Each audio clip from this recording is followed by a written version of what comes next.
Hey everybody, my name is Aaron Schey and welcome to a new Habitat Now, where we are doing recordings individual with artists and collectors and institutions, as well as people here at Habitat.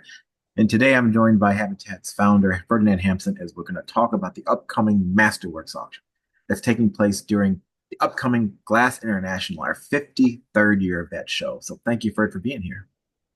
Sure. I'm going to start sharing my screen and put up my PowerPoint. Boing. Said boing. There it goes. Okay, cool. So the auction happens on May 1st at 7:15 p.m. at Somerset Inn.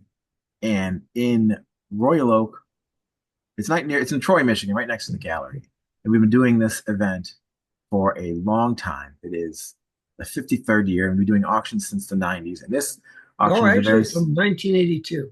1982. Okay. Yeah. That's good to know. I've been lying for so long. Now I know. So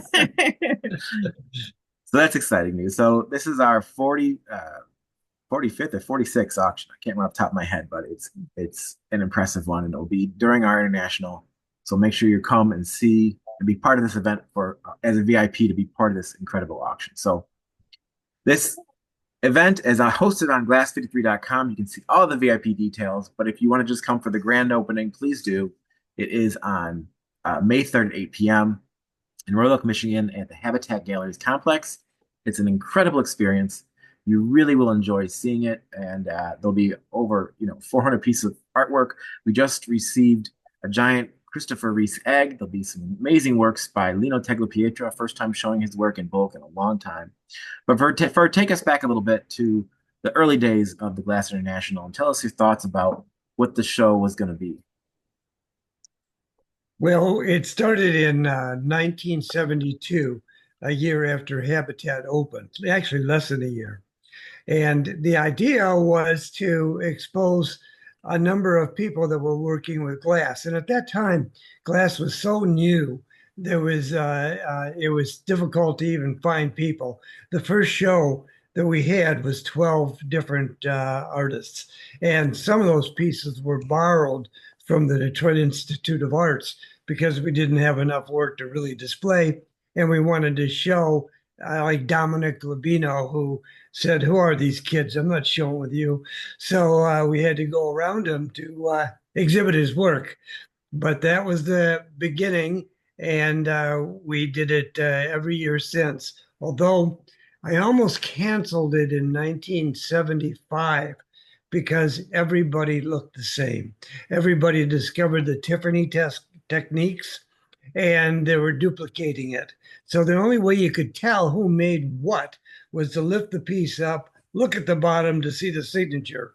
And it was really disappointing. It wasn't what I thought would happen in the future.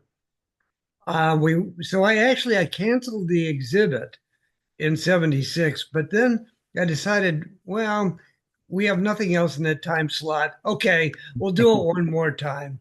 And I think the same thoughts that I was having were the same thoughts that the artists were having. And they started experimenting far more. And suddenly, artists were being more influenced by perhaps what was happening in the fine arts. For instance, there was a whole movement in California of artists that were working in pop art. And so some of the new entries in 76 were influenced by that. And then other artists were experimenting with trying to make glass with other materials. And so it really kind of opened up. And from then on, it's been an exciting experience every year. That's great, Ferd. Thanks for sharing. I'm going to add you as a co-host. You'll see a little notification that will let you join me so we can both have the subtitles, which is great. All right, let's start with the first auction piece. So this was a Chihuly edition. These are always amazing to start the auction with. There's always a big market for Chihuly's work. This piece does come with the box and the base. It does not come with the certificate that is provided. It was not given to us by the seller, but is in a great overall condition and is usually a desirable piece for people at auction. For these kind of started with Habitat a long time ago. Is that correct? Yeah, actually, Chihuly was working on this project and he asked me about it. And I gave my input, which I can't even remember what it was at the time. But anyhow, when it first came out, we were the only gallery that could exhibit the work because the intent of it, excuse me, was to fund museum exhibits. So museums were the main force of selling. But he soon found out that museums are really lousy at selling art. So he then opened it up to more galleries. It's a great story like that. It's funny. All right, let's continue on. This is a fun work by Tim Shaw from Australia. He's Yeah. well known for his blown objects and usually colors. I've never really seen much work with literal objects in the pieces, and I really enjoy this one. It has such dark tones with these flying birds and beautiful overall backgrounds. Very nice He's kind piece. of a artist. Artists really appreciate his work, and he's a great addition to the auction and to glass all over the world. Yeah, I couldn't agree more. Glad we got him in this with such an interesting piece. Emily Brock, longtime member of our Habitat family. I've seen a work like this at the Henry Ford Museum of Art, and that's the only time I've seen a wall-mounted Emily Brock. And I suspect this was probably acquired from us back in the day. It was. These are so rare. I mean, perhaps there were three that I recall that she did for the wall. And this is a beautiful rendition. I encourage you to look closely at the interior because the details are just phenomenal. She is no longer working, but an incredible artist in her own right. Martin Unetsky, one of the artists again, an incredible talent from the Czech Republic. We were showing Martin early in his career here at Habitat because we believed in him and still do. This is an earlier juggler series. These works were all done on the end of a blowpipe, and his magic is sculpting the faces from inside. When he creates the heads, he reaches up inside the bubble to sculpt the noses and eyes and other features, which is very unique and extremely difficult. A tall Richard Marquis piece. Many people know him from his teapots, and I guess this qualifies as a teapot. Would you say, Ferd? Oh, well, I think so. Yes. Yeah, it's definitely the largest one I've ever seen. Let me see how tall it is on my robot over here. It's 20, 30. almost 30 inches tall, which is kind of Yeah. wild in its size. And he has since retired as well. And these teapots are usually in high demand, but this is something unique and definitely different. This is another artist, Ohira, and there's a Mhm. big market for this artist on the auction block. People have been trying to find these works, and we just happened to come across one in our storage facility. The demand is there, and there's a long history of the artist that's you can learn about online. But we're grateful to have one in our auction. I'm sure people will be bidding for it. He's a Japanese artist that worked in Venice, and he kind of embodied the work of both countries and the aesthetic of both countries. He was represented by Barry Friedman, and yeah, he had an enormous audience for this work. Yeah, it's a great example. I think this came from the collection here locally of the Robinsons, and it is signed, which is great. And then we got this work, which was a little bit of research trying to figure out the artist named Mark Boot. I think I'm pronouncing that out of Seattle. And we did some researching. His work was very similar to other artists that we were trying to figure out who made the piece. This came from a private collection, but it's a nice artifact piece and does include the base. Similar to the other artists living in Seattle, this is well-known artist Shelley Muzzolowski Allen, well known for her animals, and she still does work today of this of animal-like series, but they've evolved heavily. And she's a student of William Morris, and just so incredible at what she does. She's recently got over an arm injury, and she's getting back to work creating new sculptures. But her prices have expanded since this time, so this is a great piece from the era if you're looking for one of her works. Christopher Reese, someone Ferd can tell us more about. Yeah, Christopher Reese didn't blow or cast glass.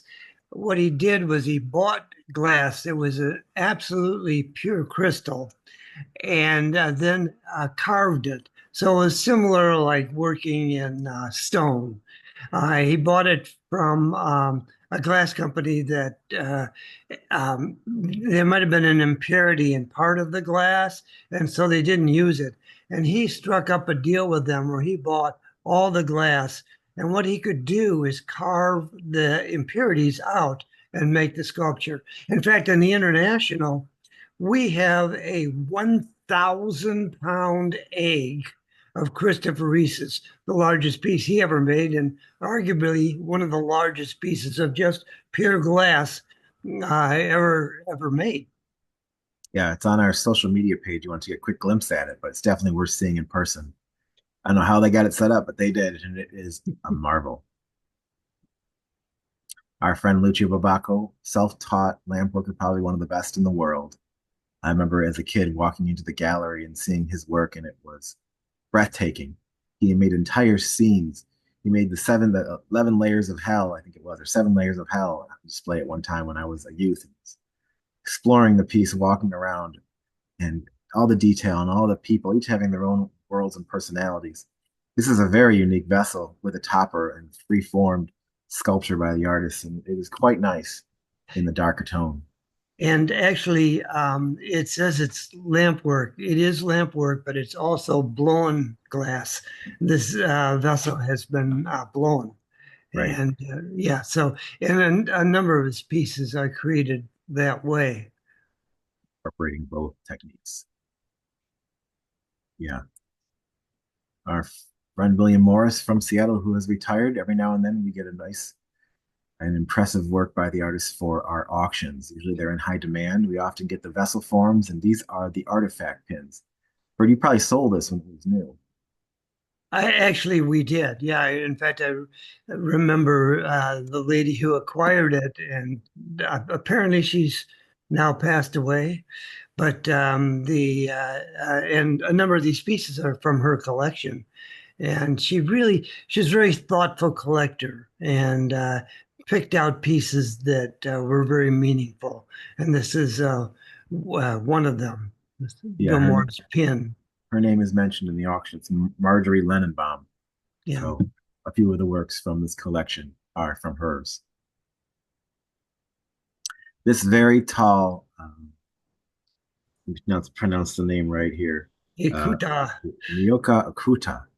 We had Yeah. this work in a previous auction, and the buyer decided that they were going to flake on all their purchases. So auctions have their downside, but we're able to put the piece back up for someone else to acquire it who really deserves the piece. It is immaculate, one of the largest works I've ever seen. It does include a large base made out of metal that incorporates a light inside of it.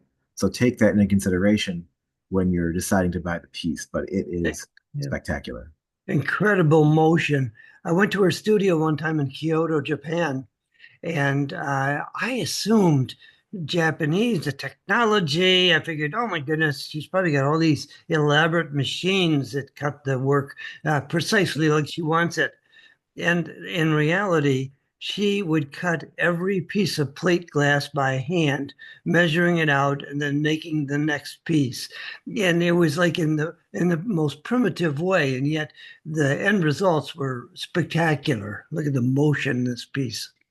Yeah, and it's rare to have them, and they sell for a lot right now at art fairs. These Asian art galleries come and bring the works, and they're priced at 50, $60,000. And this is a Small chance ones, yeah. for small ones. This is a Yeah. chance for someone to get a masterpiece by the artist at auction, and a great opportunity.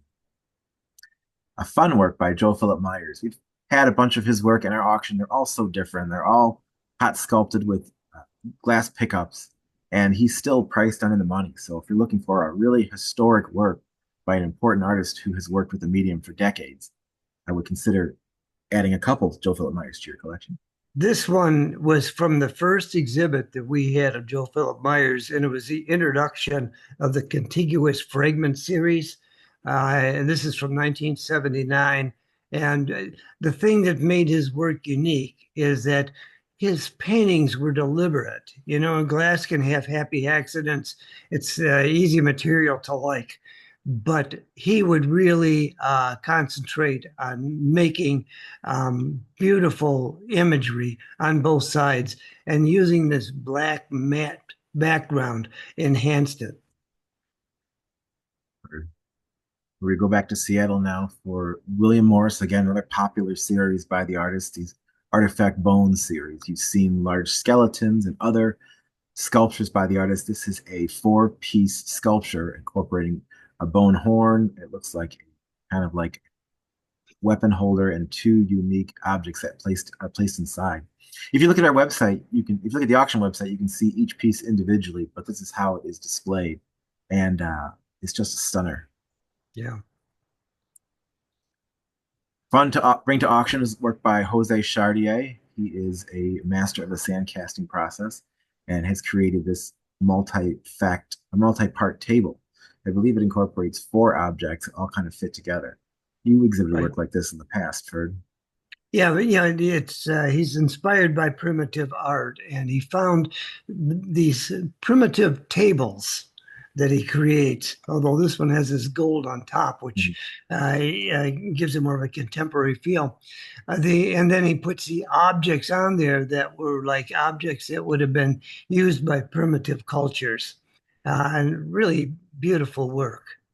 Yeah, it's another work that um, receives a certain amount of attention at auction, so it's a great chance to get a wonderful work by Jose at a great price.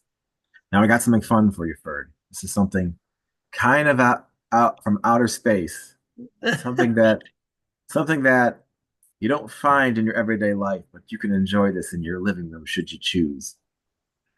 This was a work by our friend Robert Mickelsen, who has a solo exhibition in our upcoming show with work he created using a computer system called Blender.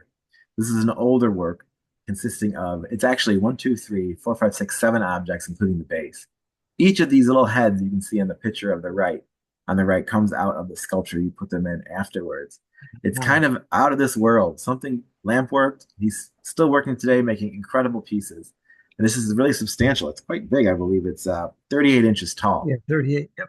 Something fun, something you cannot look away from. So if you Yeah. wanted something for your home that would really grab people's attention, this is definitely it. And all the pieces separate, so it's not like it's stuck together. It's great for shipping and moving But transports. you mean it sets on this base? Yeah, it sits on the base. You put the three figures in, bop, bop, bop, and then you insert the people's little heads, pop, pop, Oh, pop, you insert that. Okay. and then they're all done. So took a little figuring out once we picked it up, but we figured it out. Steve Klein, you guys visited him recently in the studio. Yeah, we actually make it an annual visit when we go to the Seattle area. And yeah, he does wonderful work. Always like with a platform that sort of sets it up. Kind of reminds me of Michael Glancy, who also used a platform. And I like that because it really emphasizes scale, and it makes like these vessels seem larger. You can fantasize about this being a big sculpture. Yeah, it's the size of it. You mentioned the size. I'll pull that up on my phone here. It's let's see. 15 by Yes, 15. it's eight. Yeah, it's 18.5 by 18.5. So it's Yeah, pretty not big. minuscule in scale. I do like this one because the colors are so strong. Sometimes his work incorporates different blues and greens, but I really like the way that these reds just make these pieces pop with a small hint of gold, both inside and out.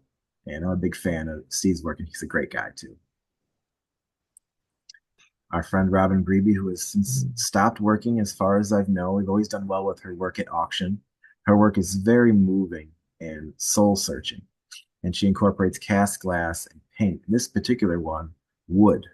And this is a wall mounted piece, also from the Marjorie Lenenbaum's collection, so it came from a local collection as well.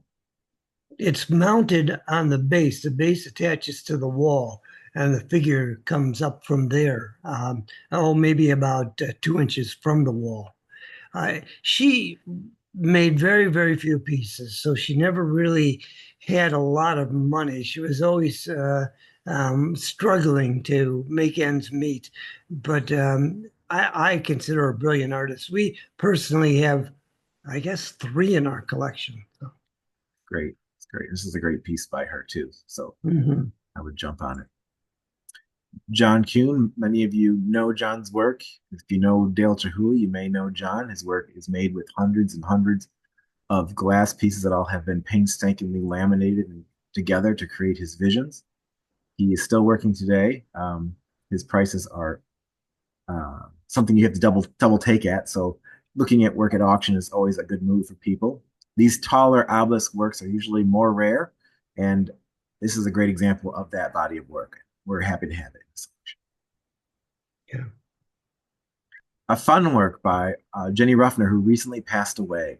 She, years ago, this particular work was a gift for donors to a museum. You can read about it in the context of the post at the auction. So if you donated a certain amount of money, I think it was to a Seattle Art Museum, you receive one of these as a gift.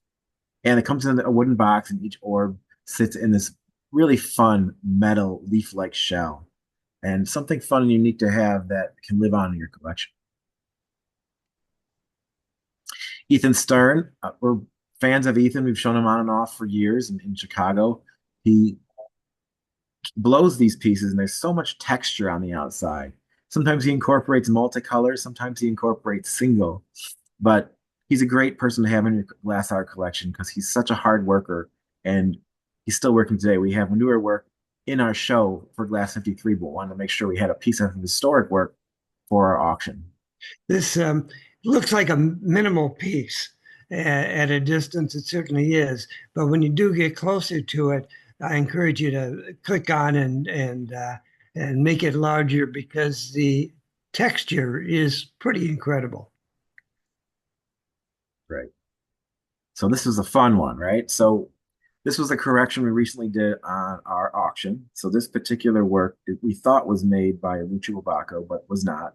We were corrected and made the correction on the website as soon as we found out.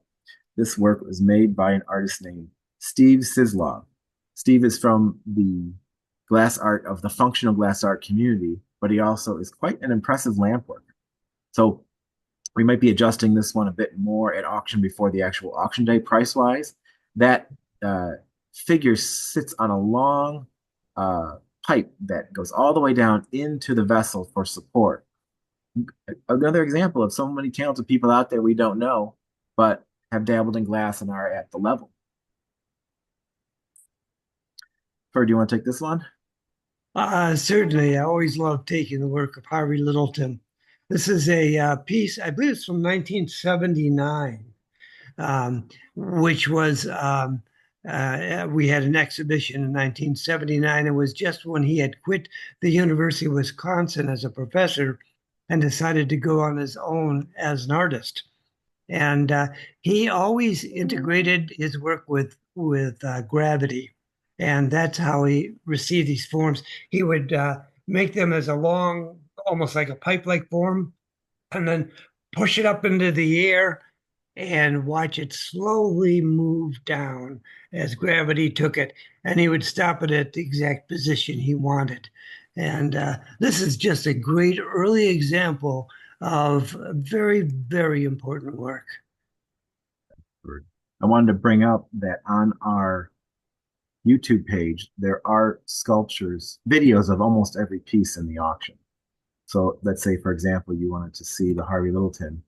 It is right here. And you can click on the video, which it won't do in my back end, but it will work here. And you're able to see 360s of every single piece. I apologize for the loud music. So that helps give you an idea of the coloring and the whole 360 of the piece. And it's kind of fun to incorporate this because then we want to make sure that what you're getting is what you expect, and the fact that these artworks are more amazing in real life than they are in a 2D picture. So keep that in mind. I think it's also important to look at the individual images because the video, there's a compromise in terms of the color. And when you see the actual pieces in the stills, the color is much brighter usually. More true. Yeah, I agree. Get rid of that. Keep going. This is a fun work by John Littleton and Kate Vogel. They'll be here for our show, Ferd. Yeah, yeah, that's always great. Um, this was the son of Harvey Littleton, and he married Kate Vogel, and they always worked together, and they've become extremely popular, particularly this bag to bag series. And this is a beautiful example. Oftentimes they're inside of another bag, but this one is an individual sculpture without that. But very beautifully treated with acid polishing on each piece. Yeah, and in great condition. So looking forward to someone enjoying this one. Visit. This isn't a full picture of the piece. You can see the full picture online of a sculpture by artist Leah Wingfield, one of her popular series, the Tango series. Ferd, why don't you talk about it while I find the full picture? Yeah, Leah is an interesting artist. She would do a series, and it seemed at almost the height of the popularity of that series, she would stop making it. And very frustrating for an art dealer. But she went from the African series, which we had a waiting list for, and then she introduced the Tango series. And once I saw them, I thought, well, that's okay. These are beautiful. So and again, in the Tango series, I imagine she made maybe like 16, 18 individual sculptures and then quit that series too, making me cry once again. But just a beautiful emotion in her works. Yeah, she did a revisit. I mean, she revisited the series not too long ago for a body of work, and it sold pretty well. And she did the drawings, and she made real pieces. But this is probably, whoa, this is probably one of the most interesting and substantial. See Yeah, the full beautiful. motion of the piece up and down. I have a Yeah, backside of it too, just I because can I always can. tell when a piece is really good because it's in my memory. And I remember this piece distinctly. Great, thank you. A really fun work by artist Rick Allen from Seattle. He is Shelley Allen's husband. He has always been obsessed with space. You've seen his work. He's done spaceships, space people, and spacemen. He even made a full-blown glass spacesuit that he wore to the glass fashion show that Laura Donefer creates every now and then for the Glass Art Society. This piece is pretty incredible. We've had this auction before. We've lowered the reserve on this piece to find a home. It is large. So imagine the scale of this piece if it's 44 inches tall. It's two parts. The top comes off the bottom. This Wow. piece really represents the artist's talent, and it's something that will take you out of this world. Or do you want to take this work by Mark Peiser? A very early piece by Mark Peiser. It actually predates the paperweight series that was started in like the, I don't know, early 80s, late 70s. Um, I don't know exactly what the date is. Do you know the date? 70, In the 70s, 19, definitely. 1970. Oh, 1970. Yeah, that very, very early on. I actually have a couple pieces from this particular series I'm quite proud of. He was an American artist, but he was starting to experiment with these canes and develop his own like voice with those. Yeah, it's a great historic piece. Definitely museum quality, priced very well for the era. This is a really great work. We had some works in the similar body of work in our last auction. They're tall vessel forms by artist Keith Clayton. And it's two sides of a piece. Let me see if I can show you. I'll bring this Yeah. over to see you kind of see it in the center here, where it's two parts that come together to create this vessel form object. And we did well in the last auction with larger ones. This one's more reasonable at 15 inches tall. Something very fun by the artist that is done with pate verre and copper. You can never tell if that was done very recently or if it's an ancient piece. That's one of the great desirable things about his work. Something fun by a local artist. This is get his name right. It is Maxwell Maxwell Davis. Davis. Yeah, we Yeah. just saw him recently in Detroit at a get together celebrating the life of Albert Young down at Michigan Hot Glass. Another artist that's obsessed with this the future in a way. This is kind of a space rocket. He's created space guns in the past. Someone really fun in our local area that was supported by a lot of local collectors. And I think it's the first time we've had a piece of his at auction ever. Yeah. Hmm.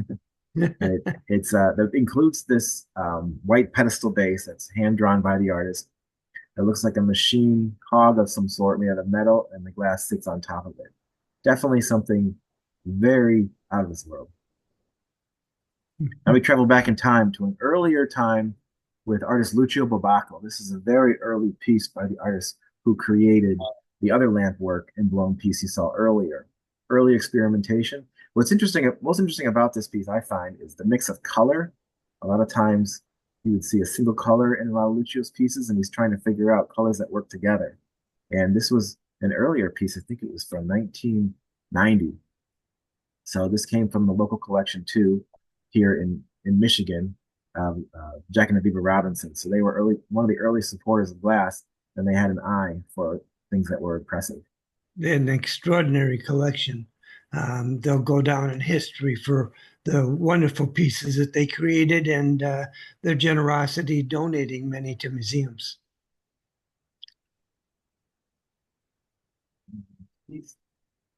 This is a work by Thomas Halbichka, who is the nephew of legendary artist Pavel Halava. Thomas is still working today. This was a commissioned book, and I flipped the picture around to show you the backside of the book to see the detail and the colors of this amazing laminated and fused work. Inside the work, there are foils. These particular foils were silver when the artist was putting the work together. And during the process of fusing the glass together, the silver foil turns gold. And the opposite happens. If he was using gold foil, it turns silver. Interesting, small detail there. Wonderful piece. Longtime family member of Habatat Galleries, David Hutchhausen. He has been showing it almost, not all, but for a long time here at Habatat with his process of laminating glass together. He's very particular in his style and the material he uses and his polishing, and he's been pretty consistent for a long time, and he should be a staple in every art collection. He, the Corning Museum has the largest collection of his work anywhere in the world because he's gone through some transitions that are really quite extraordinary. In the early 70s, he was making fairly large scale sculptures that he laminated together. And I hope they're still together because that was so early on. I don't know how the glues were working, but yeah, these pieces are really extraordinary. They're from well, it's a circle, so as you look at it from every side, I want to say side, but I don't think a circle has a side. Every angle. Thank you very much. Every angle, it's a different piece. Wonderful. Right. And it's also priced very well compared to the artist's work. So definitely take a look at this one. Absolutely, yeah. A massive Joe Philip Myers Oh, sculpture. This one is just absolutely out of this world beautiful. It has so many things that Joel's well known for. And at a larger scale, you really get to experience it. And it's thinner. It's not that thick of a vessel in a circle, but it's thick. It's thick to maintain all the glass inside of it. And create a definitely museum quality work. This would be the one it, for me. it probably weighs maybe like 25 pounds. I would say at least. Yeah. It's the walls are very thick. This is a very unusual piece because most of them are opaque, and this one is translucent. And really, he pulls it off so well because, as I had mentioned about his drawings, there's a beautiful painting on this. But then with the transparent area around it, it really enhances it. It's a great piece. So we fold back again into the work of William Morris from Seattle, a different body of work, a vessel form piece, really powerful green in this object. And so it looks kind of like a Stonehenge-esque sculpture. That in this actually work. is It actually Stonehenge. is Stonehenge. Yeah, right. Good guess. Yeah.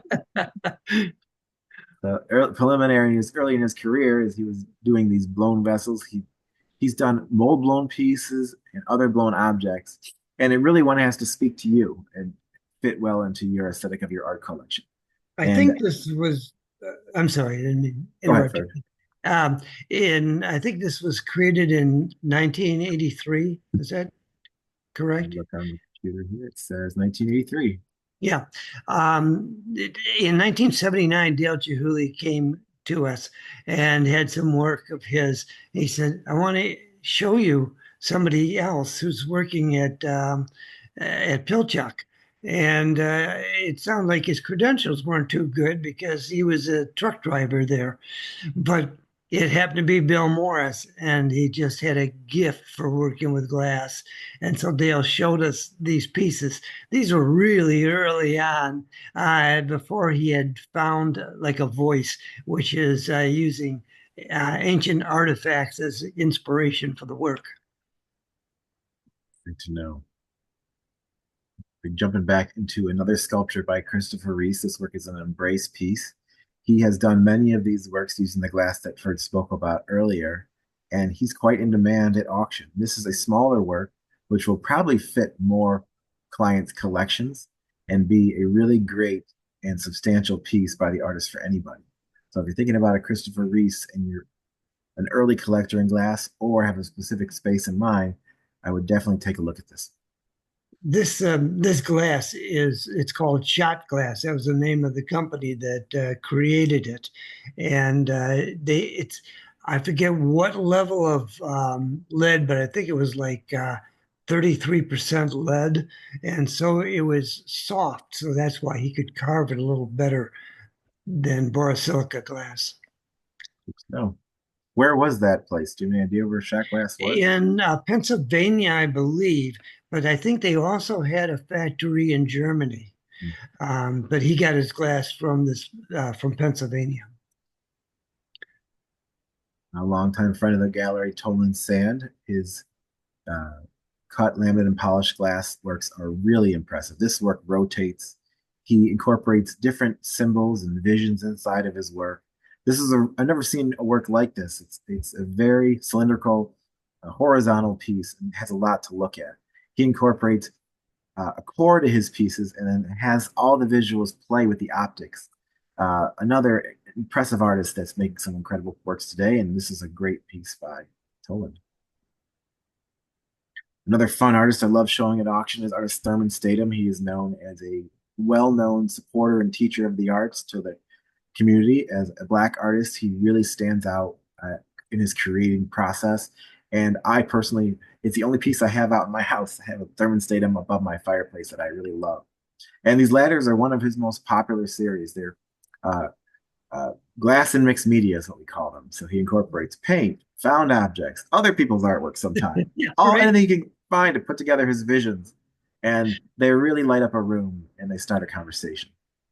You have a wonderful dissertation about his work, but the thing I always said about his work and what really excited me is that it was a continuum of work over a whole career. For instance, the ladder was used for years. However, it's like the day in the life of Thurman Statom. So you have the spontaneity and then the long-term understanding of art and what he wants to develop. And this happens to be a wall piece, doesn't it? Yep. That's amazing. There's Well, not no, it leans up against the wall. It's not mounted to the wall. it's not mounted to the wall. Yeah, it It looked leans like up. it was just yeah. It's not. Yeah, it looks like that, but it's leaning back. You can slightly Oh, see it leaning from the boss to the top, so it does sit on the floor. okay, never mind. No worries. A longtime member of our family, Paul Stankard. He is an incredible, one of the most talented, if not the most talented, lamp worker on the planet, paperweight maker on the planet. And we're honored to show him in our show here at Glass 53. Every now and then we have work from the Annie and Michael Belkin collection we want to incorporate in these auctions. And it's so fun to pick one to put on at auction. We incorporate different details. I've learned so much about Paul's work from this collection. The berries, the canes, the earth spirits, the bees, every single flower is based off a real flower in the real world. And we're still amazingly lucky to have Paul still working today. So if you haven't acquired a paperweight for your collection, feel free to do it. I have mine sitting right there in my house. So this is quite the masterpiece. Look at the pictures, and it has a flip over picture at the bottom to see the hidden root people. A longtime member of our family, also Laura Donefer, who will be in town for our Glass 53 exhibition.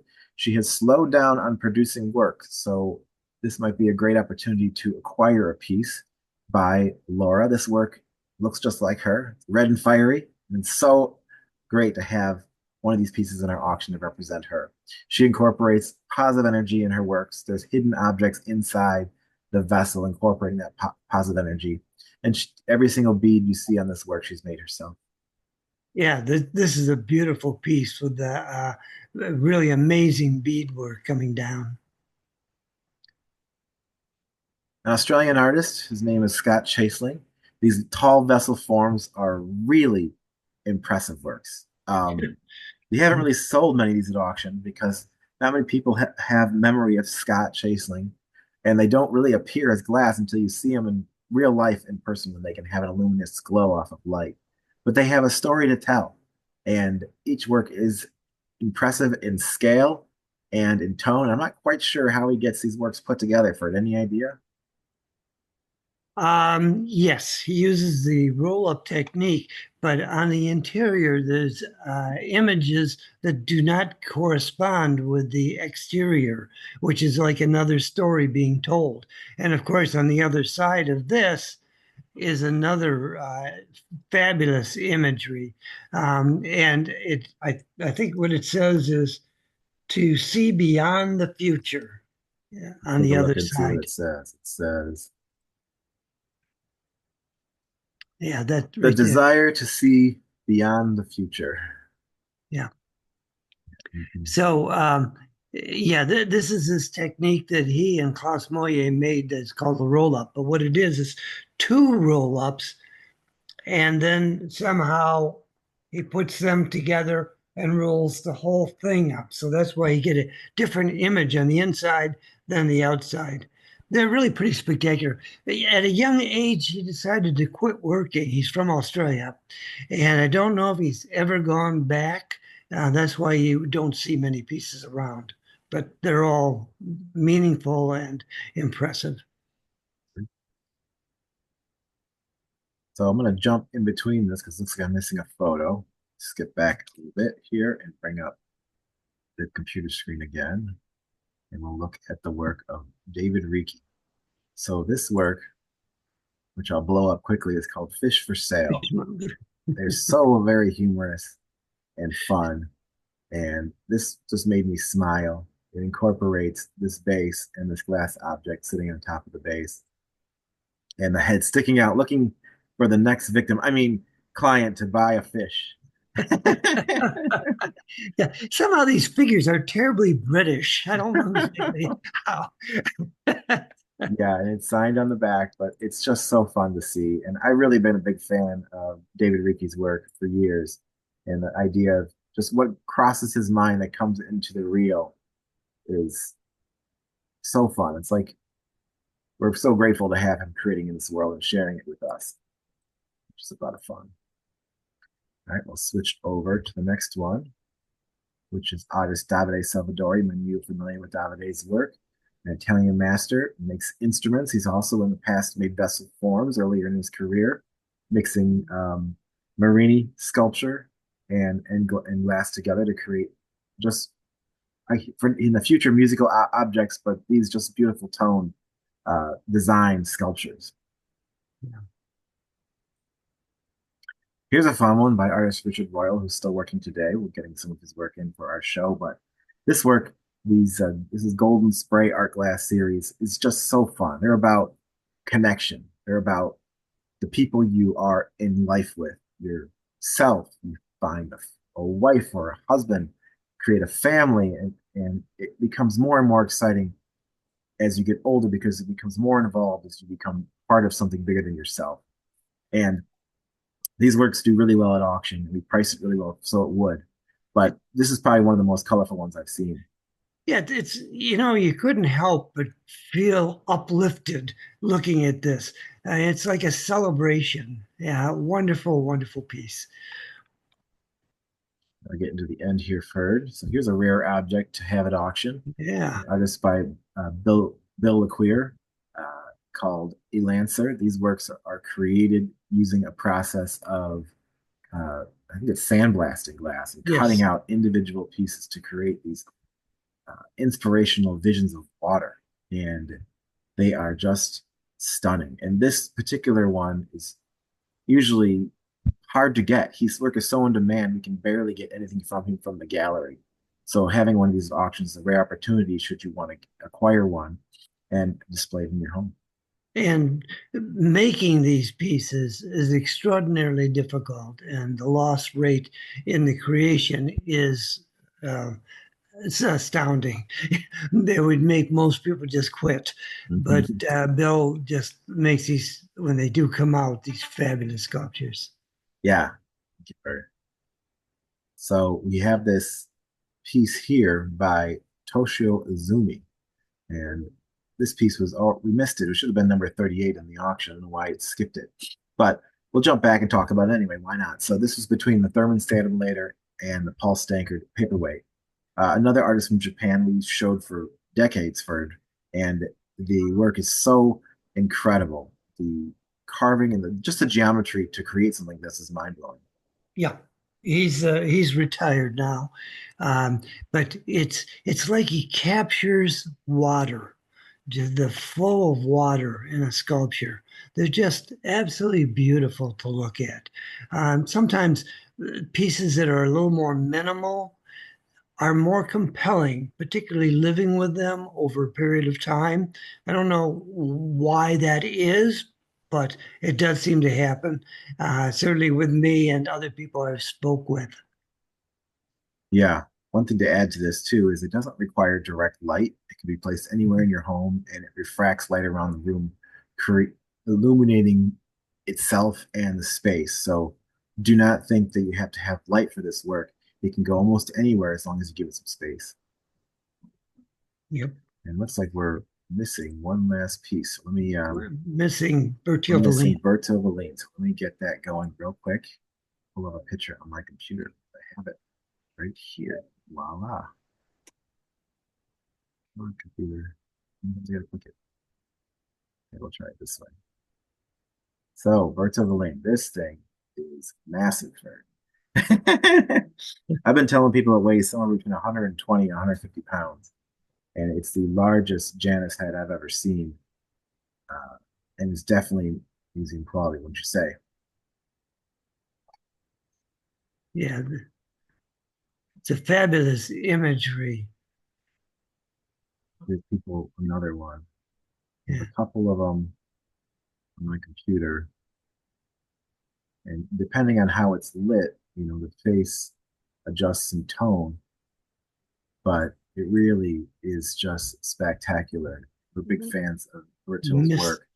Mystical is a good Mystical. word for this. And I took a picture.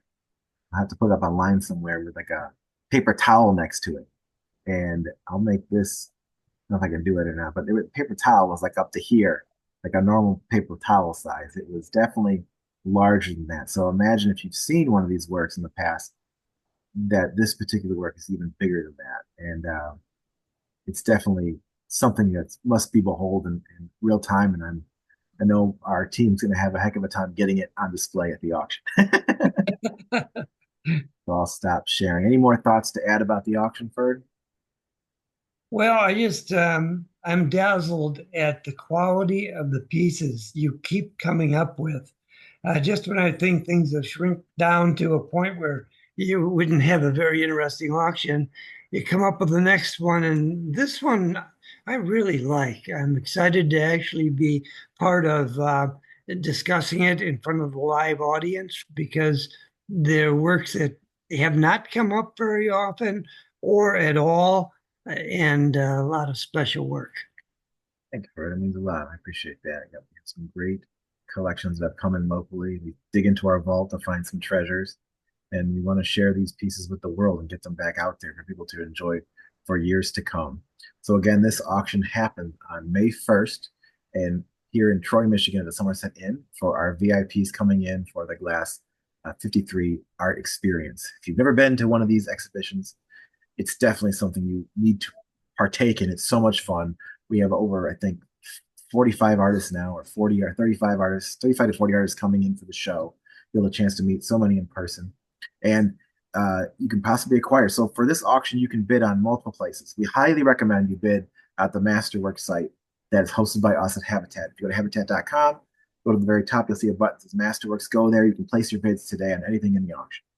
Should you want to place silent bids or phone bids, contact me at the gallery and I can set that up for you. There is the lowest premium, which is 18% if you buy via silent bid or phone bid. So keep that in mind with payment via check and or bank wire.